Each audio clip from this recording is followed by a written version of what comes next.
Have you ever wondered how a propeller-driven bomber from the 1950s could still be launching cruise missiles over modern battlefields in 2025, outlasting jets that were supposed to replace it decades ago?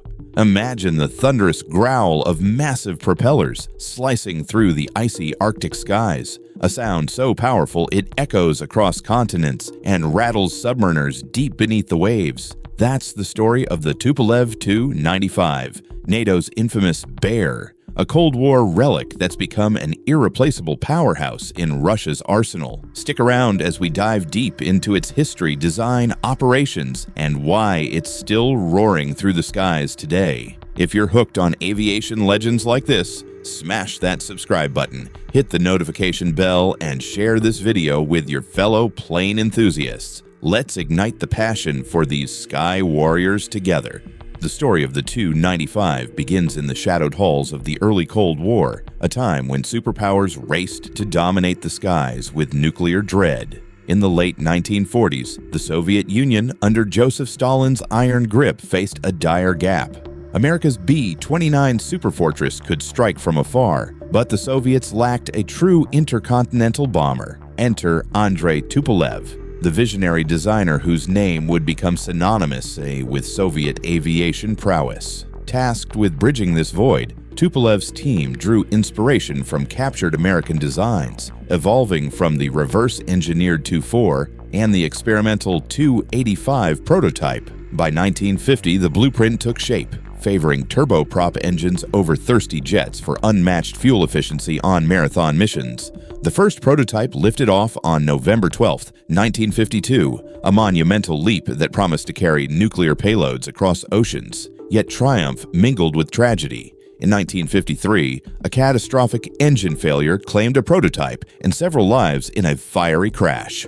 Undaunted, the engineers refined their creation, and by 1956, the Tu-95 roared into service, its debut nuclear bomb test the previous year sealing its role as a harbinger of deterrence. As the decades unfolded, the Tu-95's design revealed its genius, a blend of brute force and elegant innovation that kept it aloft through eras of change. Picture this colossal machine, stretching 162 feet long with a wingspan of 164 feet, towering 40 feet high, and tipping the scales at up to 414,000 pounds when loaded for war. At its heart beat 4 Kuznetsov NK-12 engines, the most potent turboprops ever forged, each spinning contra-rotating propellers, blades whirling in opposing directions for thrust that propels it to 575 miles per hour at top speed, cruising steadily at 440. These props not only grant an astonishing range of 9,320 miles without refueling, but unleash a deafening symphony, one of the loudest in aviation history, detectable even underwater. Swept wings at 35 degrees slice the air with precision,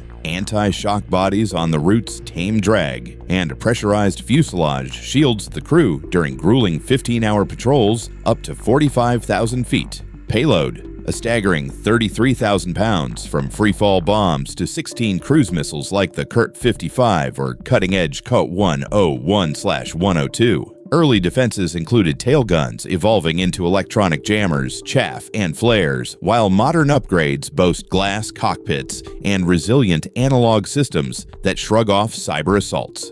From this core sprang a dynasty of variants, each adapting to new threats and roles as the Cold War intensified. The original Tu-95 dropped bombs freely, but the Tu-95 MS emerged as a missile maestro, hurling standoff weapons from afar. Maritime eyes came with the Tu-95 RTS, scanning seas for foes, while the Tu-95V etched its name in infamy by releasing the Tsar Bomba in 1961, the mightiest nuclear blast humanity has wrought, a 50-megaton fury over Novaya Zemlya. Experiments flirted with nuclear propulsion, though sanity prevailed. Civilian spins included the record-setting Tu-114 airliner, ferrying passengers at near-jet velocities, and the Tu-142 hunting submarines. NATO chronicled these evolutions with codenames: Bear A for pioneers, ascending to Bear H for the missile-laden Tu-95 MS. In recent years, the Tu-95 MSM breathes new life with enhanced radars, navigation, and engines, though production ceased in the 1990s, rendering each frame a priceless relic. Operationally, the Bear's saga unfolds like a gripping thriller, starting in the tense standoffs of the Cold War. From the late 1950s, these behemoths prowled the Arctic and Atlantic,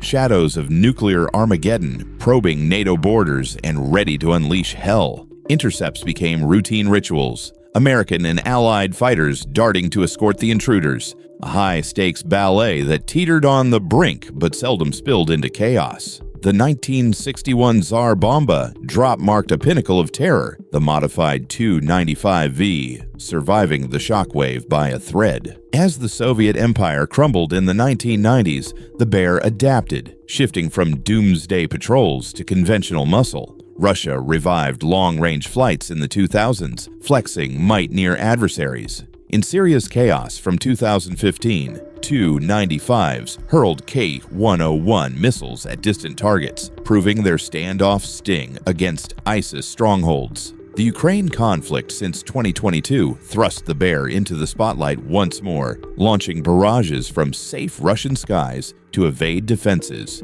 By mid-2025, revenge volleys in July rained cruise missiles across Ukraine, a fierce riposte to earlier blows. NORAD's July intercepts off Alaska, shadowing Tu-95s flanked by Su-35 fighters, underscored ongoing tensions, while joint sorties with Chinese bombers signaled shifting alliances. Yet glory comes laced with peril. The Tu-95's long life is scarred by mishaps that highlight its vulnerabilities. Early woes peaked with the 1953 prototype plunge and 1960s collisions, engine gremlins claiming over 30 aircraft in total, often during grueling training. A 2015 Inferno grounded the fleet briefly, a stark reminder of aging woes. In 2025, Ukraine's audacious Operation Spiderweb on June 1st struck like lightning. Drones swarming bases such as Olenya and Belaya. Confirmed footage revealed at least 4 to 5 Tu-95s obliterated, Ukrainian tallies claiming up to a dozen lost or crippled, a devastating hit to Russia's nuclear triad. Moscow pledges repairs, but with no fresh builds. These wounds cut deep.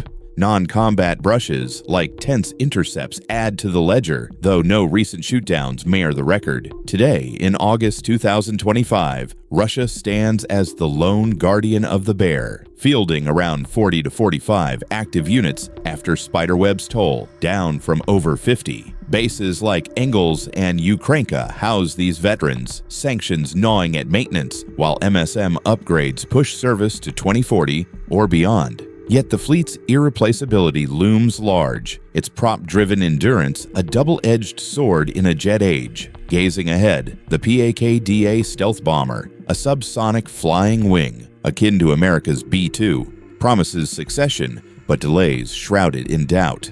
Projections whisper of a 2025 or 2026 maiden flight, production by 2030, yet skeptics decry it as a faltering dream. Russia's $100 billion bid to rival the B-21 Raider hampered by tech lags and war's drain. In comparison, the Tu-95 mirrors America's B-52, both 1950s survivors, the Bear boasting superior range, the Stratofortress claiming speed, strengths shine in payload and stamina, weaknesses in noise, slowness, and exposure to drones and defenses. For Russia, it's indispensable. A symbol of Soviet grit, enduring sanctions and strife. The Tu-95's legacy thunders on, not just as a war machine, but a cultural icon, one of the swiftest prop planes. Its Tu-114 kin revolutionizing travel, cameo roles in films like Firefox and games like Ace Combat. It embodies ingenuity's roar, shaping geopolitics from Cold War chills